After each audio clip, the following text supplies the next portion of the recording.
Hello students, welcome to Opulent Career Institute. My name is Neha and today we'll start with the chapter 3 of class 11th Economic Reforms since 1991 part 2. Part 1 इससे पहले वाली video में मैंने cover किया था जिसमें मैंने बात की थी कि Indian economic crisis during 1991, what was the situation, our foreign exchange reserve were depleted, prices of imports were high as prices of essential good also increased. Inflation बहुत ज़्यादा आ गया था कंट्री में और हम रीपेमेंट कर नहीं पा रहे थे बाहर इंटरनेशनल एजेंसीज़ को, और कोई भी कंट्री हमें लेंड करने को तैयार नहीं थी। तो उस समय हमने IBRD और वर्ल्ड बैंक को अप्रोच किया था टू गेट सम मनी, और उन्होंने on the condition of opening our economy they provided us some aid. तो ये सब पार्ट 1 वाली वीडियो में आप देख सकते हैं। उस वीडियो में हमने लिबरलाइजेशन की बात की थी और आज हम बात करेंगे प्राइवेटाइजेशन एंड ग्लोबलाइजेशन। ये टर्म होते क्या है और इनका impact on the Indian economy.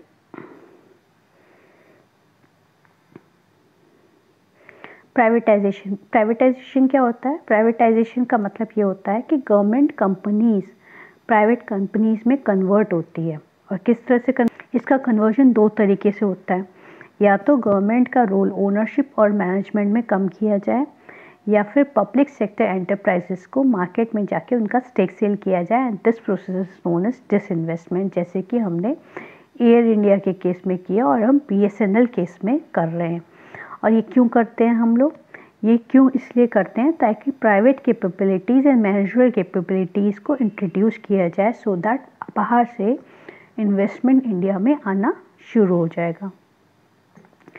तो प्राइवेटाइजेशन बेसिकली क्या होता है? प्राइवेटाइजेशन वो होता है जिसमें हम लोग गवर्नमेंट कंपनीज़ का रेशियो या स्टेक कम करते हैं और प्राइवेट कंपनीज़ का रेशियो बढ़ाते हैं। और ये दो तरीके से होता है, या तो गवर्नमेंट का रोल ओनरशिप एंड मैनेजमेंट से कम कर दिया जाए, या पब्लिक सेक्टर कंपनीज़ का आउटराइट सेल किया जाए इन द फॉर्म ऑफ डिसइन्वेस्टमेंट। और ये हम लोग किस लिए करते हैं? ये हम लोग इसलिए करते हैं ताकि मैनेजरल कैपेबिलिटीज़ और प्राइवेट कैपिटल को हम लोग अंदर इंडस्ट्रीज़ में ला सके इन the form of foreign direct investment. बाहर का फंड अट्रैक्ट करने के लिए हम लोग गवर्नमेंट का रोल कम करते हैं और प्राइवेट सेक्टर एंटरप्राइजेस का रोल उसमें बढ़ाते हैं। इसके अलावा एक मेजर और लिया गया, जो पब्लिक सेक्टर एंटरप्राइजेस थे जो गवर्नमेंट के अंडर थे, उनको ऑटोनॉमी प्रोवाइड की गई कि वो अपने खुद डिसीजंस कुछ डिसीजंस खुद अपने लेवल पे ले सके। हर डिसीजन के लिए उनको मिनिस्ट्री को या गवर्नमेंट को अप्रोच ना करना पड़े और वो खुद अपने डिसीजंस अपने ही बोर्ड से ले सकें। तो प्राइवेटाइजेशन का मतलब क्या होता है? गवर्नमेंट का स्टेक कम करना, प्राइवेट कंपनीज का स्टेक ज़्यादा बढ़ाना। और ये किस तरह से होता है? गवर्नमेंट का विड्रॉल करना ओनरशिप या मैनेजमेंट से, और दूसरा तरीका मार्केट में स्टेक सेल करना, स्टॉक मार्केट में पब्लिक सेक्टर बाहर जाकर पब्लिक सेक्टर एंटरप्राइजेस का आउटराइट सेल करना। उस प्रोसीजर को डिसइन्वेस्टमेंट भी कहते हैं। ये क्यों किया जाता है? ये इसलिए किया जाता है ताकि private capital and managerial capabilities in the form of FDI are introduce. बाहर से टेक्नोलॉजी मॉडर्नाइजेशन और न्यू इन्वेस्टमेंट लाने के लिए ये प्रोसीजर किया गया। एक स्टेप और किया गया, पब्लिक सेक्टर एंटरप्राइजेस को फर्दर ऑटोनॉमी दी गई ताकि वो अपने खुद के डिसीजंस ले सकें। ग्लोबलाइजेशन एक कॉम्प्लेक्स फिनोमेना है। It transform the world into a greater interdependence and integration, जिसमें हम लोग पूरी इकोनॉमीज़ को, पूरे वर्ल्ड को एक इंटीग्रेट करते हैं, so that we create a borderless world. इस तरह की इकोनॉमिक, सोशल और जोग्राफिकल बाउंड्रीज़ को डिसमेंटल करने के लिए इस तरह की पॉलिसीज़ क्रिएट करी जाती है कि सारा वर्ल्ड एक तरह से इंटरकनेक्टेड है और एक कंट्री की फिजिकल या monetary policies having an impact on the other countries policy. वो सारी पॉलिसीज़ को हम लोग ग्लोबलाइजेशन में पढ़ते हैं। And it is a very complex phenomena, जिसमें जिस एक कंट्री की कोई भी पॉलिसी है, फिजिकल या मॉनेटरी या कोई भी और policy, whether related to quotas, tariffs, custom duties, that has an impact on the other economy also। तो ये सब हम लोग ग्लोबलाइजेशन में पढ़ेंगे। इसमें अभी एक जो टर्म है वो आउटसोर्सिंग है। आउटसोर्सिंग क्या होता है? रेगुलर सर्विस हम बाहर से हायर करते हैं, मोस्टली फ्रॉम अदर कंट्रीज़। अब इंडिया के पास ये क्यों इसलिए एडवांटेज है क्योंकि इंडिया के लो वेज रेट है एंड स्किल्ड मैन पावर है। 1991 में जब इकॉनमी ओपन हुई तब बहुत सारी ऐसी सर्विसेज थी जैसे business, BPOs, record keeping, banking, IT, ये सारी बाहर से आउटसोर्स होने लगी and India had at that point of time और lot of skilled man power और वेजेस भी कम थे इंडिया में और अभी भी कम है as compare to foreign countries. तो सारी वो activities after the opening of economy that was brought into India. बाहर का जो काम था US UK का that was done in India through internet. That was, और ये सब किस में होता था? बैंकिंग में होता था, म्यूज़िक रिकॉर्डिंग में, अकाउंटेंसी में, रिकॉर्ड कीपिंग में, IT सर्विसेज में। All these were done in India at a very low rates and because there was skilled man power that was available at a very low wage rates. तो globalization basically क्या होता है? जब हम लोग world को एक बॉर्डरलेस तरीके से देखते हैं। बॉर्डरलेस का मतलब दूसरी कंट्री का फिस्कल और monetary policy has having an impact on you, on our country, so that is globalization. बहुत कॉम्प्लेक्स फिनोमिना है जहाँ पे हम लोग सारे पूरे इंटायर वर्ल्ड को एक इंटरकनेक्टेड फॉर्म में रखेंगे या देखेंगे, जब बॉर्डरलेस फॉर्म में। और एक टर्म आया इसमें आउटसोर्सिंग, जिसमें बाहर की सर्विसेज इंडिया में इंटरनेट के थ्रू होने लगी। BPO से स्टार्ट हुई और इंफॉर्मेशन टेक्नोलॉजी में भी अब होने लगी थी। और ये किस लिए हुई थी? बेसिकली क्योंकि इंडिया में veg rate was come, veg rate was लो, क्योंकि पॉपुलेशन ज़्यादा थी, पढ़े लिखे लोग ज़्यादा थे पर जॉब्स नहीं थे, तो wage rate was definitely low. और स्किल्ड मैन पावर थी क्योंकि our youth was very educated at that point of time also. तो दैट इज़ बेसिकली ग्लोबलाइजेशन। इसमें एक टर्म आता है वर्ल्ड ट्रेड ऑर्गेनाइजेशन। 1995 में ये बना था, successor of General agreement on trade and tariff के का एक सक्सेसर था, एक अलग रूप था वर्ल्ड ट्रेड ऑर्गेनाइजेशन। इसका बेसिकली एम क्या था कि सारी कंट्रीज़ को एट पार ट्रेडिंग के लिए फ्लेक्सिबिलिटी प्रोवाइड किया, so that each country whether the developing और developed world are at par, मतलब आप आराम से ट्रेड कर सकें। कुछ इस तरह के रूल्स जो फ्लेक्सिबिलिटी प्रोवाइड करे डेवलपिंग कंट्रीज़ को भी, और जो कुछ ऐसे रूल्स जो डेवलप कंट्रीज़ को भी फ्लेक्सिबिलिटी प्रोवाइड करे, so that the trading happen in a beneficial way. सामान का जो आदान प्रदान है वो ईजिली बेनिफिशियल टर्म्स में हो जाए, उसके लिए WTO बना था to form those policies.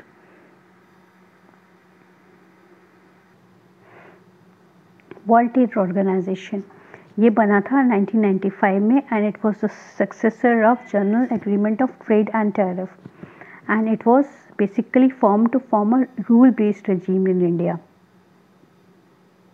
Rule based regime क्या होता है? जिसमें हर कंट्री अपने टैरिफ और नॉन टैरिफ बैरियर को रिड्यूस करती है, so that all the countries have greater market access to all members countries. यानी मैंने अपने टैरिफ रिड्यूस किए, आपने अपने टैक्सेस रिड्यूस किए, मुझे आपका मार्केट मिल गया, आपको मेरा मार्केट मिल गया। मैं अपना जो प्रोडक्शन कर रही हूँ वो इम्पोर्ट्स, वो मेरे मार्केट के अलावा मैं इंटरनेशनल मार्केट में भी उसको जाकर सेल कर सकती हूँ एंड सिमिलरली वहाँ के गुड्स आप यहाँ सेल कर सकते हैं।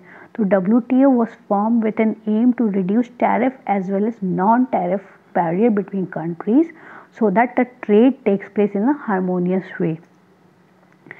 Or each country have access to all market access to all members countries. Tariff और नॉन टैरिफ बैरियर कम करने के लिए सो दैट आप अपने प्रोडक्ट्स बाहर भी बेच सकें और बाहर से आप इम्पोर्ट्स एक्सपोर्ट्स को ला भी सकें, इम्पोर्ट्स कर सकें और एक्सपोर्ट्स भी कर सकें और इम्पोर्ट्स ला सकें। पर इसमें मेजर ड्रॉबैक ये रहा कि डेवलपिंग कंट्रीज़ को ये लगता है कि they are forced to open their markets for develop countries, क्योंकि डेवलप कंट्रीज़ का स्टेक ज़्यादा होता है, स्टेक से ज़्यादा होता है वर्ल्ड ट्रेड ऑर्गेनाइजेशन में। तो इसलिए डेवलप्ड वर्ल्ड तो अपना गुड्स यहाँ सर्विसेज यहाँ आके डंप कर देता है, बट डेवलपिंग कंट्रीज़ को उनके मार्केट का एक्सेस लिमिटेड रहता है। So that is a major drawback of WTO। अब इन इकोनॉमिक रिफॉर्म्स का इम्पैक्ट क्या हुआ? पॉजिटिव इम्पैक्ट क्या हुआ? सबसे पहले इंडियन इकोनॉमी की growth rate that improved from 5.6 to 8.2% in 2007 and 12 और it is near about 7 right now. Agriculture का शेयर डिक्लाइन हो गया, इंडस्ट्री फ्लक्चुएट होता रहा, services sector has gone up. Services sector का जो शेयर है वो इंडिया में बढ़ता गया है, और ये रीज़न क्या है? आउटसोर्सिंग।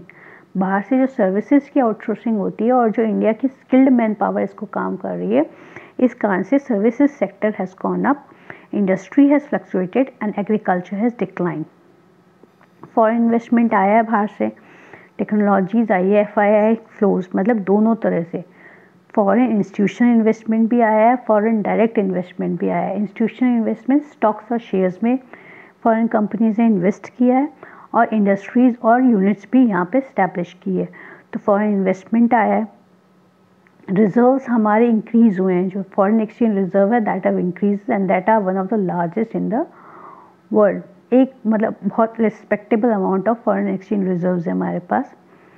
प्राइजेस कंट्रोल हुए हैं। प्राइजेस किस तरह से कंट्रोल हुए हैं? बाहर से इम्पोर्टेड मटेरियल आया है, एसेंशियल गुड्स उनका सप्लाई बढ़ा है, डिमांड उतनी थी जितनी है, तो उससे क्या हो गया? कॉम्पिटिटिवनेस बढ़ी है, कॉम्पिटिटिवनेस से भी प्राइजेस डाउन हुए हैं। And India has emerged as an exporter of auto part, pharmaceuticals goods, engineering goods, IT software and textile. तो इसका क्या क्या इम्पैक्ट रहा? GDP हैज़ इंक्रीज्ड, एग्रीकल्चर का शेयर डिक्लाइन हुआ है, इंडस्ट्रीज़ का शेयर फ्लक्चुएट हुआ है, services sector has gone up, foreign investment बाहर से आया है, रिजर्व्स हमारे इंक्रीज़ हुए हैं, प्राइजेस जो हैं वो हमने कंट्रोल में लिया है थ्रू इम्प्रूव कॉम्पिटिटिवनेस। जब बाहर की कंपनीज आके अपना प्रोडक्ट यहाँ पे सेल करने लगी तो डेफिनेटली डोमेस्टिक मार्केट में भी प्राइसेस कम होते गए, सो दैट कॉम्पिटिटिवनेस डेवलप्ड। तो prices were brought into control with improved efficiency, economies of scales and increasing competitiveness. और इसके अलावा India has emerged as a exporter of auto parts, pharmaceutical goods, engineering goods, IT software and textiles. तो ये positive impact है। इनको 3-4 points हैं, इनको आप टेस्ट पे रख लीजिए। नेगेटिव इम्पैक्ट क्या रहे? नेगेटिव इम्पैक्ट ये रहे कि हमारी जॉबलेस ग्रोथ हुई है। हमने ग्रोथ तो कर ली बट हमारी एम्प्लॉयमेंट, हम जॉब्स क्रिएट नहीं कर पाए। हमारी मेजर इंडस्ट्रीज़ है जैसे एग्रीकल्चर इंडस्ट्रीज़, ये डेवलप नहीं हो पाई, हमारा इंफ्रास्ट्रक्चर डेवलपमेंट प्रॉपर नहीं हो पाया, और जो गवर्नमेंट की पॉलिसीज़ थी वो भी इसको सूटेबली एड्रेस नहीं कर पाई हैं। एम्प्लॉयमेंट हम लोग नहीं क्रिएट कर पाए। एग्रीकल्चर और सर्विसेज जो सबसे ज़्यादा एम्प्लॉयमेंट, एग्रीकल्चर इंडस्ट्री जो सबसे ज़्यादा लोगों को एम्प्लॉय करती है, उसमें हम लोग जॉब्स या ग्रोथ नहीं क्रिएट कर पाए। इंफ्रास्ट्रक्चर डेवलपमेंट हमारा लैक किया गया है। 1991 से public investment in agriculture has fallen. Agriculture में वो जितना इन्वेस्टमेंट पहले हुआ था उतना नहीं हो पाया है। फर्टिलाइज़र सब्सिडीज़ रिमूव करने के बाद कॉस्ट ऑफ प्रोडक्शन भी इंक्रीज़ हो गया है, और इम्पोर्ट ड्यूटीज़ हमने एग्रीकल्चर प्रोडक्ट्स पे रिड्यूस की गई है, मिनिमम सपोर्ट प्राइस कम था, और क्वांटिटेटिव रेस्ट्रिक्शन से हटाने से हमारे जो फार्मर्स हैं that have faced increased competition from foreign goods, foreign food stocks, और उससे हमारे फार्मर्स की सिचुएशन और ज़्यादा प्रॉब्लमेटिक हो गई है, और ज़्यादातर जो प्रोडक्शन है that has shifted towards cash crop, जिससे फूड ग्रेन्स के जो प्राइसेस हैं that have also been adversely impacted. तो पॉजिटिव इम्पैक्ट, नेगेटिव इम्पैक्ट क्या क्या रहा?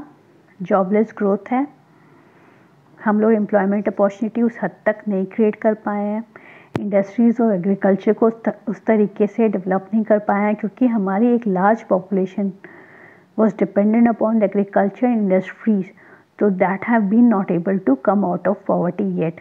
इंफ्रास्ट्रक्चर डेवलपमेंट नहीं कर पाए, एग्रीकल्चर में इन्वेस्टमेंट गिर गया है, नीचे हुआ है।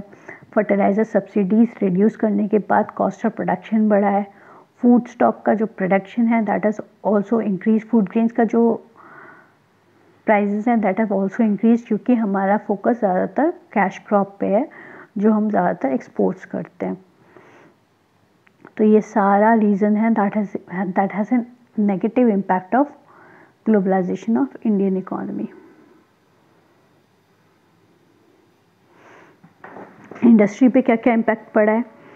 चीपर इम्पोर्ट्स आए, बाहर से जो सामान आया, डेफिनेटली टेक्नोलॉजी यूज़ करके उन्होंने जो गुड्स प्रोड्यूस किए वो एक सस्ते दामों पे इंडिया में आके डंप किए। इंफ्रास्ट्रक्चर पे हम लोग ज़्यादा ध्यान नहीं दे पाए हैं। Local industries and employment opportunities impact हुई है, क्योंकि वहाँ से जो जैसे चाइना का सामान है, आप देखते हैं कितना as compare to India, those goods are we are getting those goods at a lower prices, वो सस्ते दामों पे हमें मिल रहा है। तो इसलिए जो हमारी लोकल इंडस्ट्रीज़ हैं वो सारी इम्पैक्ट होती है। जैसे हम लोग पहले दिए यूज़ करते थे, अब हम यूज़ करते हैं लाइटें अपने घरों में during the festival of your Diwali. तो दैट हैज़ एडवर्सली इम्पैक्टेड जो लोकल इंडस्ट्रीज़ थी, जो ये सब बनाती थी, हैंडीक्राफ्ट्स वगैरह और आर्ट एंड क्राफ्ट्स या छोटे छोटे दिए बना, that have all have been impacted due to globalization. हमारे पास डेवलप्ड कंट्रीज़ के मार्केट नहीं है, उनके टैरिफ्स अभी भी हाई हैं, अभी भी they have a large amount of tariff, और हम अभी भी अपने गुड्स वहाँ पर एक्सपोर्ट्स नहीं कर पाते प्रॉपरली। तो ये एक और ड्रॉबैक रहा है। दूसरा, पब्लिक सेक्टर एंटरप्राइजेस का हम लोग स्टेक सेल तो करते हैं, बट उनकी कंडीशंस इस तरह से खस्ता हालत में होती है कि nobody is dare to willing to buy them at that prices. तो उनके प्राइसेस अंडर वैल्यूड है, गवर्नमेंट को ज़्यादातर लो प्राइसेस में उसको सेल करना पड़ता है। तो this is another drawback of globalization. और ज़्यादातर जो स्टेक सेल होता है वो गवर्नमेंट के रेवेन्यूज़ को, गवर्नमेंट के शॉर्टेज में, जो गवर्नमेंट रेवेन्यू का शॉर्टेज है, जो गवर्नमेंट रेवेन्यू है उसको पूरा करने के काम आ जाता है, rather than creating new capital या न्यू इंडस्ट्रीज़। तो नेगेटिव इम्पैक्ट आप देख ही रहे हैं, जॉबलेस ग्रोथ है, एग्रीकल्चर सेक्टर डिक्लाइन हो गया, उसमें इन्वेस्टमेंट प्रॉपर नहीं हुआ, इंफ्रास्ट्रक्चर डेवलपमेंट हम लोग डेवलप नहीं कर पाए हैं, चीपर इंपोर्ट्स आए इंडस्ट्रीज़ के लिए, तो इंडस्ट्रीज़ को भी इंक्रीज कंपटीशन फेस करना पड़ा, लोकल गुड्स को, लोकल इंडस्ट्रीज़ को भी कंपटीशन फेस करना पड़ा, एम्प्लॉयमेंट अपॉर्चुनिटीज़ उसमें क्रिएट ना हो पाई, और हमें अभी भी फॉरेन कंट्रीज़ का, डेवलप्ड वर्ल्ड के मार्केट का एक्सेस कंप्लीट नहीं मिला है। पब्लिक एक्सपेंडिचर का ग्रोथ है, that has been limited, tax revenues have not increased, taxes हमारे after GST properly we have been able to increase our tax revenue. Prior to GST हमारे जो tax revenues थे, हमें जो वहाँ से गवर्नमेंट को जो टैक्सेस मिल रहे थे, that have not increase to that extent. जिस तरह से इकॉनमी ग्रो की है उस तरह से हमारे टैक्सेस ग्रो नहीं किए हैं, और पब्लिक एक्सपेंडिचर भी अभी भी हमारा कंट्रोल्ड है, लिमिटेड है। तो पॉजिटिव इम्पैक्ट क्या रहा? हमें ग्लोबल मार्केट का एक्सेस मिला, टेक्नोलॉजी मिली, नई टेक्नोलॉजी मिली, और लार्ज इंडस्ट्रीज़ हमारी जो लार्ज इंडस्ट्रीज़ थी, that have become an important part in the international, that have become important players in the international market। हम तो 3 पॉजिटिव इम्पैक्ट की बात कर रहे हैं। आप अपने मार्केट को ग्लोबल मार्केट में बेच सकते हैं, अपने सामान को, आप वहाँ से नई टेक्नोलॉजी ला सकते हैं, जो हमारी इंडस्ट्रीज है वहाँ से टेक्नोलॉजीज लेके आती हैं, इंपोर्ट करती हैं to establish and to run their own industries, और हमारी जो लार्ज इंडस्ट्रीज़ है वो वहाँ जाकर भी उनको एक एरेना मिल गया, एक जगह मिल गई टू ग्रो देमसेल्फ। तो this is the positive impact of globalization. और नेगेटिव साइड क्या है? सबसे पहले तो ग्लोबलाइजेशन को क्रिटिसाइज इसलिए किया जाता है क्योंकि बेसिकली ये लोग ये बिलीव करते हैं कि डेवलप्ड कंट्रीज़ ने ग्लोबलाइजेशन को अपना मार्केट एक्सपेंड करने के लिए यूज़ किया। आप जानते हैं डेवलप्ड वर्ल्ड में पॉपुलेशन कम थी, तो प्रोडक्ट का डिमांड, सप्लाई तो ज़्यादा था, क्योंकि विद मॉडर्नाइजेशन इंडस्ट्रीज़ के साथ प्रोडक्ट तो बन गए, बट उनका कंज्यूमर बेस नहीं था, तो इसलिए उन्होंने डेवलपिंग कंट्रीज़ में वो गुड्स लाके डंप करने शुरू किए गए। पुअर कंट्रीज़, इससे जो पुअर कंट्रीज़ के वेलफेयर और पीपल हैं उनकी बिलोंगिंगनेस, इनइक्वालिटीज़ उसमें बढ़ी है, जो इकोनॉमिक डिस्पैरिटी है between nations have increased. Rich have become richer and poor have become poorer. Inequalities have basically increased through globalization.